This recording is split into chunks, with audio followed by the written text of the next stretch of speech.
Good morning on this Sunday, January 3rd. Happy New Year and welcome to the Georgia Gang. We are 2 days away from Election Day and the long-awaited Georgia runoffs, which will determine the balance of power in the U.S. Senate. Also, President Trump will make one last plea to Georgia as he heads to Dalton tomorrow. And some Atlanta City Council members are donating part of their budgets to address the crime issue after a 7-year-old girl dies after being shot in the head in Buckhead. Phil, Kathy, and Janelle are all here as Bobby Capel fills in for Theron. The debate and discussion begin right now. From the Fox 5 studios, the Georgia Gang starts now. 2 days until yet another election day in Georgia, and it's all on the line in the U.S. Senate. If Raphael Warnock and Jon Ossoff can pull off upset wins, it will be 50 Democrats and 50 Republicans in the Senate, with the Democratic Vice President-elect being the tiebreaker vote. If Senators Loeffler and Perdue can maintain their seats, Republican Senator Mitch McConnell will remain the majority leader. Phil, we'll start with you this week. The big question is, will we know anything on Tuesday night, or will we have to wait? We might know something late Tuesday night. The vote is going to be down this time as opposed to November 3rd. I'd be surprised if we have maybe about 4 million voting. If you look at the website, georgiavotes.com, and I might say that we are taping Wednesday before our Sunday broadcast, so I'm looking at numbers from Wednesday. And I know we're going to talk about this a little later, but the votes are not coming in as I think both parties had thought, although the Democrats were slightly ahead in their counties. So it's a turnout election, as we all probably agree. It's which base gets out their vote by January 5th. The Trump rallies will help the Republicans, definitely. And now we know Vice President-elect will be in Savannah on Monday as well, Joe Biden. Kathy, I was thinking about this. Perhaps the only way the losers don't claim voter fraud or voter suppression is if there are split wins, meaning a Democrat wins one race, a Republican wins the other. Then what? Well, that's a possibility, but I don't think it's a probability. I think we'll see. Most people are going to be voting straight tickets, and I think we're going to have a long count anyway. I think there will be lots and lots of demands for recounts, no matter what happens, and it'll be a minute because it's going to be that close, right? I mean, as Phil said, right now, taping on Wednesday, Democrats have a slight edge. Republicans tend to have the edge on Election Day, although who knows? That might or might not happen. So it'll be a cliffhanger, and I think we've got another few weeks to go before we actually really have it all confirmed. Okay, and I'm trying to keep this all straight. So the Vice President-elect will be in Savannah. President-elect Joe Biden will be in Atlanta on Monday. Okay, we got it. And then Donald Trump will be in Dalton on Monday as well. So we got to keep this all straight. So now, it is really hard, though, to tell anything about turnout numbers, except they are huge when it comes to early voting. However, if you do look at some of the more rural congressional districts, do Republicans have reason to worry when we're seeing much bigger turnouts in districts like the 4th, the 5th, and the 13th, which are the Metro Atlanta Democratic strongholds? No, I don't think Republicans have to worry. Honestly, the ball is in our court. I think that the numbers show that the Democrats did what they normally do, which is show up on early voting or absentee, and that, Republicans typically show up on Election Day. We do some early voting as well, but I absolutely think that these Republicans that are in those areas will show up and that they're going to vote, and they're going to vote Election Day. With the president coming on that Monday before, I think they're waiting for that extra motivation. But at the same time, I know that they understand what's at stake. And at the end of the day, the last thing you want is 2 Democrats in the Senate should the presidential election come down to a vote that's in the Senate. So I think that that's something that they understand. And I'm looking forward to seeing what happens on Election Day. Bobby, welcome back. And let's talk about that. A lot of Republicans do wait to vote in person on Election Day. The GOP is counting on them. And just to make sure they're energized, President Trump makes a return visit. But what do you think that means that he's going to Dalton tomorrow? Well, first of all, Happy New Year, Lori. Thanks for having me back on. I think it shows that they need rural turnout to go up. You just referenced the numbers. The Ossoff campaign has actually been really pleased with the rural black turnout, which is up over the Election Day totals from November already in some cases. So they're pushing hard with their ads and with their bus tour that they just wrapped up down there to ensure that they are trying to get as many black voters in rural areas to the polls as well, in addition to the congressional districts you talked about here in Metro Atlanta.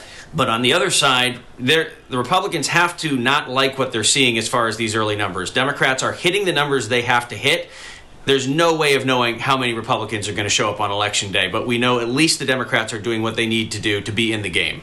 And Phil, the polls show it is a toss-up. The latest Insider Advantage poll, though, shows Perdue ahead of Ossoff by a smidge, but Warnock ahead of Loeffler. Can you envision a split ticket? And just to follow up on what Bobby is saying, the African-American vote is up higher, at least at this point, than it was at this time in the general election. Are Democrats hitting their marks? Unfortunately, I have to agree with Bobby. The Democrats have put on a good push for their early votes, and Republicans better hope it's not bad weather on January 5th, too.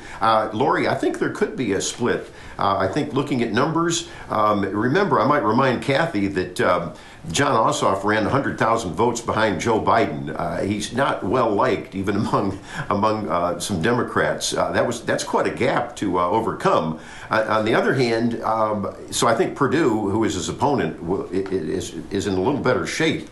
I think that Kelly Loeffler on Wednesday before January 5th is struggling, believe it or not, against Raphael Warnock. I think that she's got to make up some lost ground. And again, we have to look at these counties and see, again, Bobby's right. I think it's the formula that Brian Kemp used when he ran 2 years ago and won for governor. You've got to hope every Trumper and Republican and pull in some of those independents get out and vote, or the Republicans could be in serious trouble. Kathy, what do you think about Phil's interpretation? Could we see a split ticket? And, you know, if these races are as close as we think, how long until we know the official outcomes after, you know, all the lawsuits are filed and settled? Well, I'll answer the last question first. I think we're in for, you know, a long January, but by the end of January, I would hope that we, you know, have a new president sworn in and a fully constituted Senate so that we can kind of move on and address the problems that the country has. I don't know that we'll see a split ticket at this point. You know, people don't have to nuance the vote so much. There aren't very many people who are undecided. I think that they will track pretty close, although, you know, who knows? It might go that way. It just depends on how close the actual vote is. But one thing I would say to people when they think about whether we want to see Democrats win and have a split Senate, the biggest problem we have in this country right now is Mitch McConnell and his inability to let anything get debated and moved in Congress. And in 2021, we have got to be able to have the House and the Senate work together to solve the problems of this country. And if Mitch McConnell's still there, that won't happen. So if you're an independent and you don't know what to do, I hope you'll vote Democratic on Tuesday. Janelle, I'll let you have the last word. Lori, can I make a quick? Can I make a quick comment? I would love. You know, to. I have to give some kudos, though, to Mitch McConnell. I have to give some kudos, though, to Mitch McConnell, Kathy. He actually pushed through the $600 individual payment that's already landed in bank accounts. So, you know, you can argue about that, but he gave that the green light. Janelle, real quick. He gave that the green light when he saw his Senate candidate starting Kathy, to I have to say, I would love to get my part in, Kathy. So I just have to say that, you know, I love how Democrats like to ride on Mitch McConnell and kind of ride him for what he does when Pelosi does the same thing. I mean, Pelosi is all about just kind of railroading her agenda, and AOC said it herself. She doesn't want to negotiate. That's why they want the Senate. So Democrats cannot pretend as if they're not going to, should they take the Senate, to just railroad all of their agenda through and not hear anything from the Republican side or the people at that fact either. All right, everybody, we will leave it there. Much more debate to come. And coming up, did President Trump do any favors for Senators Perdue and Loeffler when he came out against the $600 stimulus checks, but ended up signing the bill anyway? We'll discuss.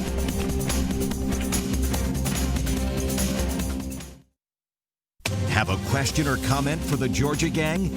Email them at georgiagang@foxtv.com. Okay, so if you're keeping up with all of this, it was 600, then 2,000, then back to 600, and now 2,000 could be back in the near future. That's how the fight over coronavirus stimulus checks went this week. Bobby, I'll start with you this block. Do you think the Republican senators here in Georgia dodged a bullet when President Trump ended up signing the COVID relief bill along with the spending bill that gave hundreds of millions of dollars of foreign aid to other countries? Well, I think for a moment they might have, but then as soon as the president came out and said they wanted the $2,000 checks, and Senator David Perdue waffled back and forth on that as well, you can just go to his Twitter feed to see it.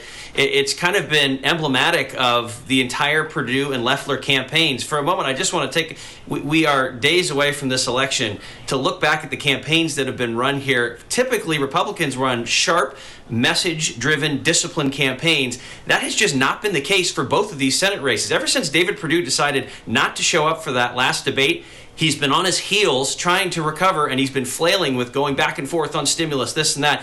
And as far as the Loeffler campaign goes, I've never understood. You always want to define your opponent, of course, in politics, which they've tried to do with Reverend Warnock. But they're also having problems defining themselves. There is no reason to vote for Kelly Loeffler, at least not that we've seen in any of the messaging. And you got to give some people something to vote for if they're interested. And I think it's just emblematic of the whole problems for the Republicans right now in the statewide races. Phil, what are the reasons then, as Bobby says, to vote for Republicans? Well, Bobby is wrong on this one, and there's plenty of reasons, and it's been articulated in a lot of the advertising that we've all been barraged with. And first and foremost is the fact that this is a contest between economic freedom and the profit motive versus command and control socialism and the loss of freedom. And I think both Republicans have really articulated that. And I think they need to keep hammering it home with regard to Loeffler and Warnock. Warnock, and I think even Democrats admit this, is probably the most far-left candidate we've had in modern political history. I mean, who invites communist murderer Fidel Castro to a church? Come on, what's all that about? Warnock is way out there with his crypto-Marxist philosophy that have been aired. No, I think the messaging could have been a little better with health care. I think Perdue did a better job than Loeffler on explaining the Republican health care plan and how we're going to help people. And also public safety. The Democrats have been very weak on that. I think where Ossoff wanted to defund the police, I think that hurt him. I think that's why he ran far behind Biden, actually. Kathy, how do you think this issue of the stimulus checks has played out in the minds of Georgia voters, especially those who are worried about paying rent, mortgages, and other bills? Because we do know that as of this taping, the two Republican senators have come out in favor of the $2,000.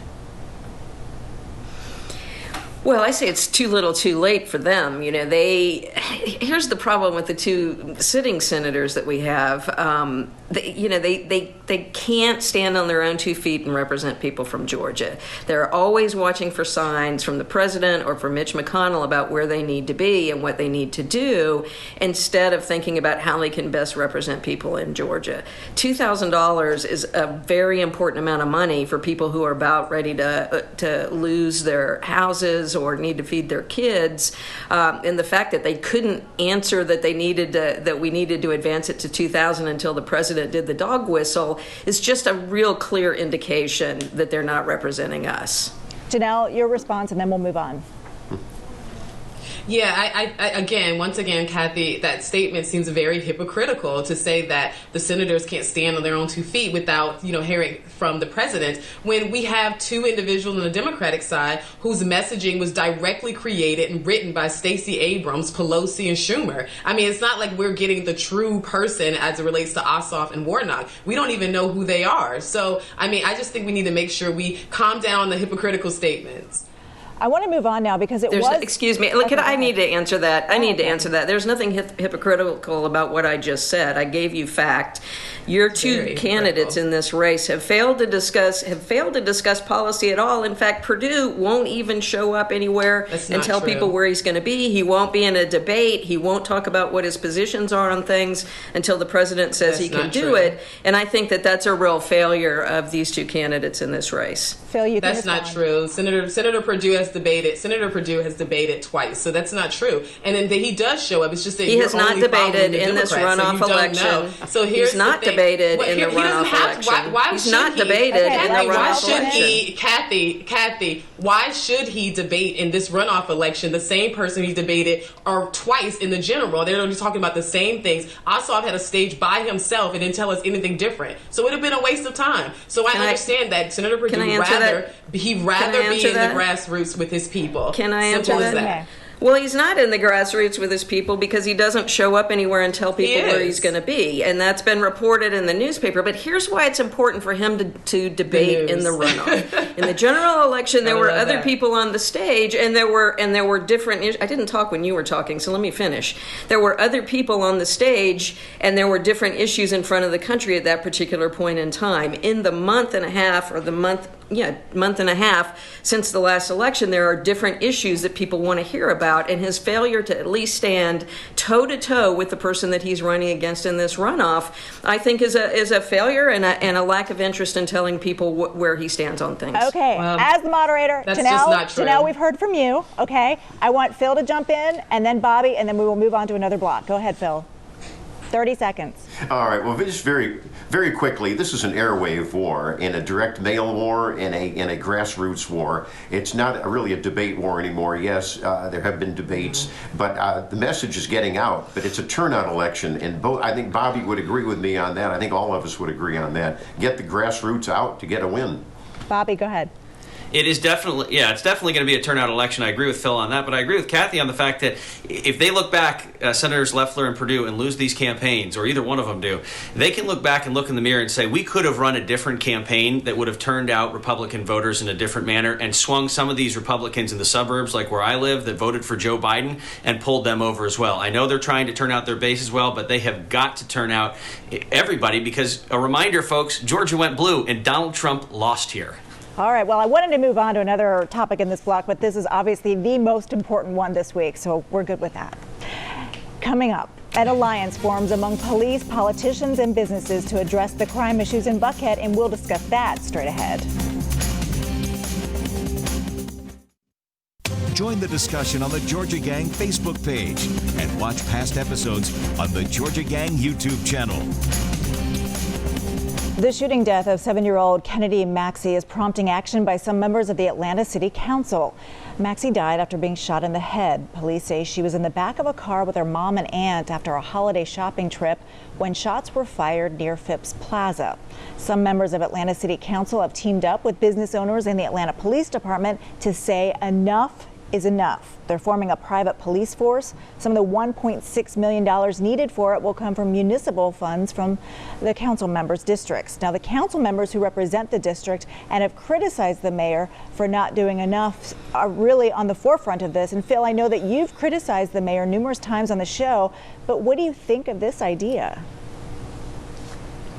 Well, it's a sad commentary that you have to have a private police force. What's your tax money supposed to be going for? I feel badly for the Atlanta Police Department. They're in the midst of a murder wave. It goes directly to the feet of Mayor Keisha Lance Bottoms with her permissive policies and the fact that she had them stand down during all of the property destruction and rioting this summer and summarily firing officers without due process. Naturally, there's going to be retirements and resignations and morale down.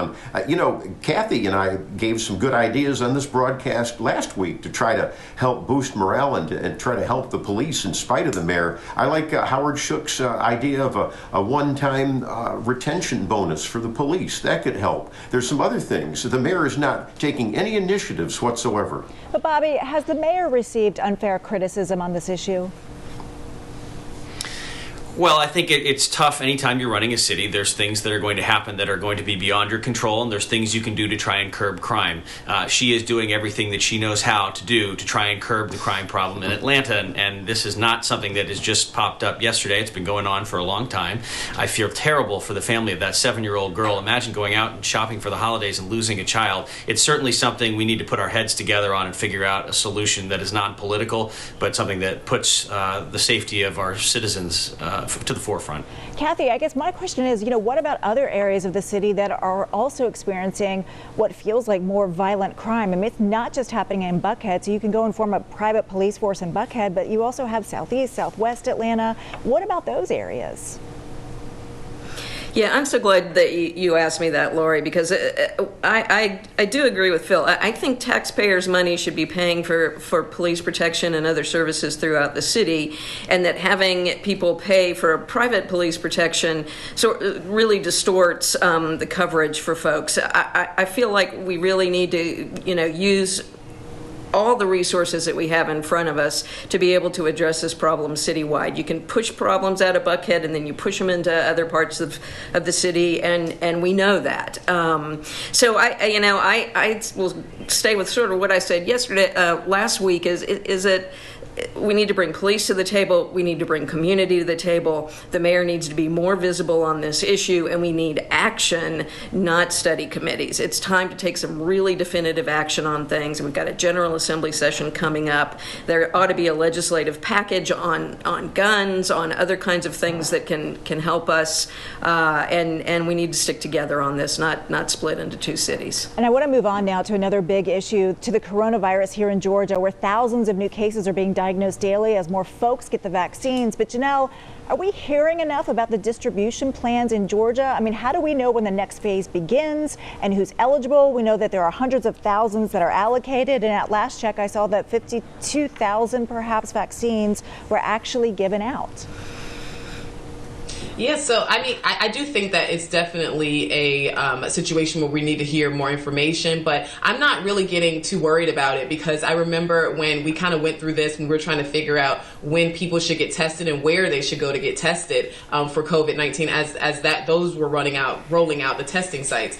So I think it's kind of following that same pursuit. You have to figure it out, create a plan. As I stated a long time before, everyone is building the plane in the sky. So I anticipate it to be a slower rollout, but I'm hoping that they hurry up and get it going for those who plan on taking the vaccine. But my concern about the vaccine is these vaccination cards. I want to hear more about those and where they're going to come into play later on. Are they going to become something that everyone's going to have to carry in their wallet in order to go back to work or get on a plane? So those are the things that I'm more concerned about at this point. And Bobby, I've got about 30 seconds, but just to play devil's advocate, it wasn't like the state didn't know the vaccine was coming, and shouldn't they have had some type of more detailed plan in place? And maybe they do.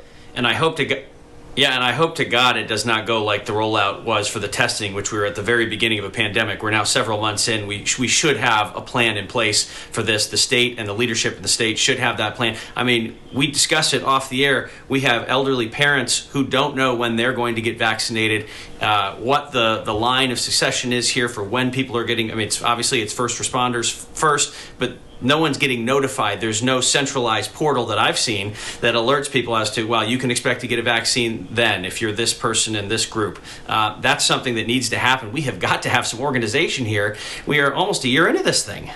All right, all good points, everybody. Thank you so much. Coming up, we'll have winners and losers. Stay tuned.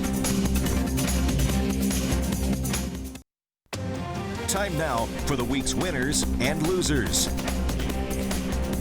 Bobby, since you're our guest this week, thank you so much. We'll let you go first. All right, great. We'll start with the winners, and that would be the people who are the voices of reason, like Elena Parent, senator in the Georgia State Senate, who have stood up for democracy, for facts, for truth at a time when they are personally putting themselves in harm's way and opening themselves up to threats from all over the state, and they are willing to stick up for the facts and our country, and I really appreciate that. As far as losers go, I think it's reality-based Republicans. You have seen in this election cycle the drip, drip, drip of extreme voices in the party starting to get louder and louder, and now they have officially overtaken and overrun the party to the point where they're calling Brian Kemp and Brad Raffensperger rhinos, where 3 months ago they would have never been mistaken for anything other than rock rib Republicans. All right, thank you, and good to see you, Bobby. Janelle, over to you. Okay, well, I want to send my personal condolences to the family of Sweet Kennedy Maxey. I know we've all heard the story we talked about on the show a few minutes ago, so I want to send my condolences. And also, please remember to support our Public Service Commissioner race and support Bubba McDonald for in that race. He's also in the runoff. And lastly, Republicans, vote. Let's show the world what we do. Show up on Election Day and vote. All right, Kathy, over to you. Yep, thanks. Democrats, vote for Daniel Blackman for Public Service Commission. And let me just give a shout out to my client, Fair Fight Action, for winning a temporary restraining order against True the Vote, a loser Texas-based organization that's been challenging our local elections. We need to let Georgia be Georgia. We'll have our fights, but let's keep the other states out of it. And that was on my list to discuss, but we just never got to it. Phil, over to you. We've got, I like to give you time cues since I don't have you guys here in person, so we got about a minute 20. Okay, well, it's funny. I'm going to segue on what Kathy just said on that lawsuit because the judge presiding was Stacey Abrams' sister. Now, that person, if it had been an intellectually honest judge, would have recused themselves. But that didn't happen, and of course that case will be appealed, Kathy, so we'll have to wait on that. I got a winner, a non-political winner. Oh, just one point. That was a different case that I mentioned. Sorry. No debate during winners and losers. I'm still. That doesn't change my loser at all, Kathy. It's Stacey Abrams' sister, the judge. But anyhow, I was about to say we lost Phil Niekro, the Braves pitcher, and I was always fascinated with that knuckleball that no pitchers can do. It's amazing. All right, thank you all so much. And we also want to mention Patrick Key, who taught at Hendricks Elementary School in Powder Springs. He passed away Christmas Day, according to his wife Priscilla, after a month-long battle with COVID. So we hope this will all be coming to an end in 2021. We hope for better days ahead. Thank you all so much for joining us, and we will see you again next week. Bye-bye. The opinions expressed in this broadcast are those of the panelists appearing in this program.